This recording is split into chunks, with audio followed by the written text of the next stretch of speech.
بسم اللہ الرحمن الرحیم۔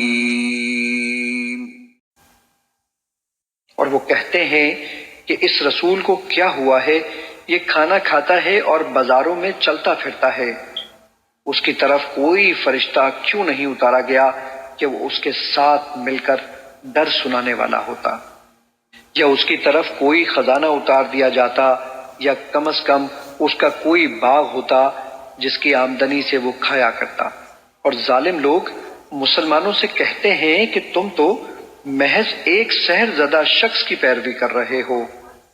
اے حبیب مکرم، ملاحظہ فرمائیے یہ لوگ آپ کے لیے کیسی کیسی مثالیں بیان کرتے ہیں، پس یہ گمراہ ہو چکے ہیں، سو یہ ہدایت کا کوئی راستہ نہیں پا سکتے۔ وہ بڑی برکت والا ہے، اگر چاہے تو آپ کے لیے دنیا ہی میں اس سے کہیں بہتر باغات بنا دے جن کے نیچے سے نہریں رواں ہوں، اور آپ کے لیے عالیشان محلات بنا دے، مگر نبوت و رسالت کے لیے یہ شرائط نہیں ہیں۔